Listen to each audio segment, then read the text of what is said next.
Le Seigneur soit avec vous. Évangile de Jésus-Christ selon saint Jean.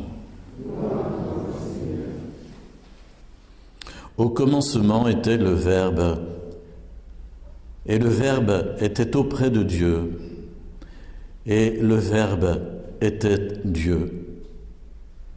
Il était au commencement tourné vers Dieu. C'est par lui que tout est venu à l'existence, et rien de ce qui s'est fait ne s'est fait sans lui. En lui était la vie, et la vie était la lumière des hommes. La lumière brille dans les ténèbres, et les ténèbres ne l'ont pas arrêtée. Le Verbe était la vraie lumière qui éclaire tout homme en venant dans le monde. Il était dans le monde, et le monde était venu par lui à l'existence, mais ce monde ne l'a pas reconnu. Il est venu chez lui, mais les siens ne l'ont pas reçu. À tous ceux qui l'ont reçu, il a donné de pouvoir devenir enfants de Dieu, eux qui croient en son nom. Ils ne sont pas nés du sang, ni d'une volonté charnelle, ni d'une volonté d'homme, ils sont nés de Dieu. Et le Verbe s'est fait chair, et il a habité parmi nous, et nous avons vu sa gloire, la gloire qu'il tient de son Père, comme Fils unique, plein de grâce et de vérité. Alléluia, Alléluia, Alléluia, Alléluia,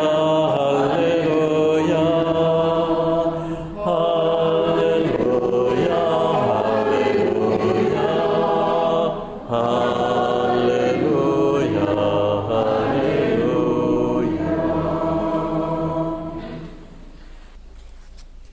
Cette nuit, nous avons entendu l'évangile tout à fait classique et habituel de la nativité où les bergers se rendent à la crèche et contemplent l'enfant Dieu. C'est sans doute plus facile à comprendre et à visualiser que l'évangile que nous venons d'entendre, qui est une réflexion plus récente de l'évangéliste Jean. C'est le prologue de son évangile, le tout début.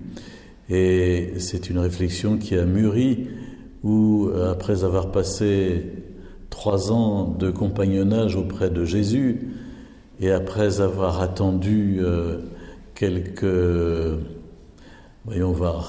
30 ans au moins de plus que les autres évangiles, puisque cet évangile est écrit à la fin du 1er siècle, Saint Jean contemple celui qu'il appelle le Verbe. Ça nous fait un peu bizarre d'entendre cela.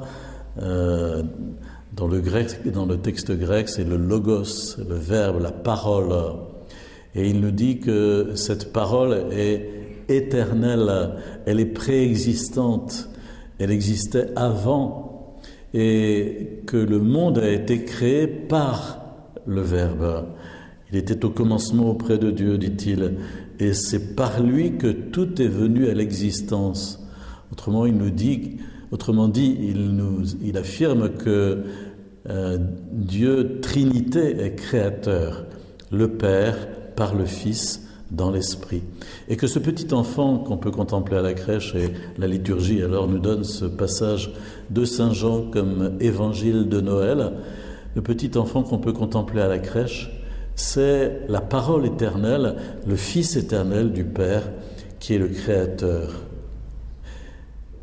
Et alors nous sommes placés devant le paradoxe où le Créateur des univers, se fait créature, il se fait l'un de nous, il accepte de devenir, de subir une sorte de réduction humaine, et ainsi d'être captif de notre humanité, lui qui est le Dieu créateur, qui a créé les immenses univers.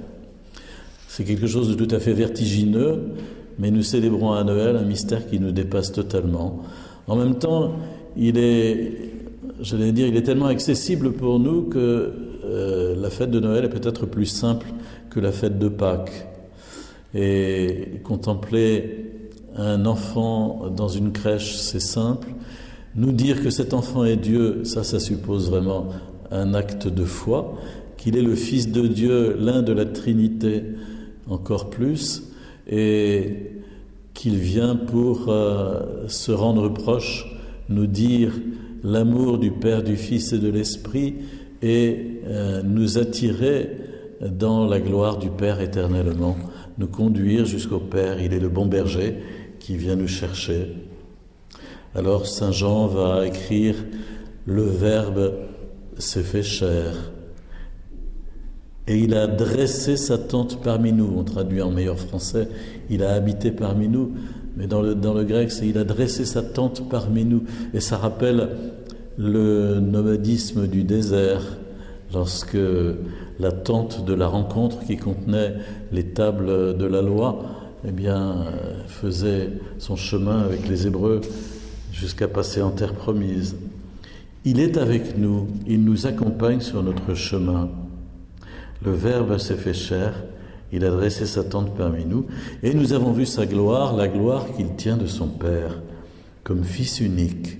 Autrement dit, nous contemplons le Fils, et à partir du Fils, nous sommes en mesure de connaître le Père, et d'écouter le Père en écoutant le Fils. Pour ça d'ailleurs que l'auteur de la lettre aux Hébreux, qui a été écrite vers les années 60, l'auteur de la lettre aux Hébreux dit ceci: à bien des reprises dans le passé, Dieu a parlé à nos pères par les prophètes, mais maintenant il nous a parlé par son Fils. Il nous a parlé par son Fils. Et son Fils n'est pas un ange, parce qu'il y avait sans doute à l'époque des chrétiens ou des gens qui disaient c'est peut-être un ange qui est descendu parmi nous. Et l'auteur de la lettre aux Hébreux dit, mais à quel ange Dieu a-t-il dit « Tu es mon fils » ? Non, c'est vraiment le Fils. Et voilà, maintenant de façon définitive, le Père nous a parlé par son Fils. Et Saint Jean de la Croix, le réformateur du Carmel, au XVIe siècle, dira « Il nous a tout dit en son Fils ». C'est pas la peine d'aller chercher des révélations privées, des apparitions comme ceci ou comme cela, à droite ou à gauche, de courir après des faux prophètes. Tout est contenu dans les évangiles. C'est la révélation finale. Et donc, il nous faut creuser sans cesse en lisant les évangiles. Est-ce que vous avez un évangile chez vous ? Eh bien, lisez-le, relisez-le, méditez-le. Et précisément, un évangile, c'est court, c'est bref, ça fait quoi ? Une trentaine de pages peut-être ? Et on n'est pas noyé dans une avalanche de descriptions. C'est suffisamment sobre pour que, effectivement, en lisant et en méditant, on puisse faire notre miel et laisser la parole de Dieu pénétrer en nous et nous illuminer de sa lumière.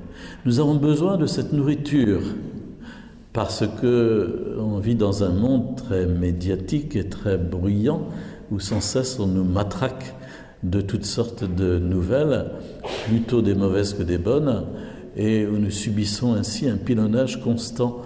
Et nous avons besoin de puiser aux sources de vie, aux sources de lumière, en lisant la parole de Dieu et en lui permettant de nous saisir et de rayonner en nous et ensuite à travers nous pour que nous soyons témoins.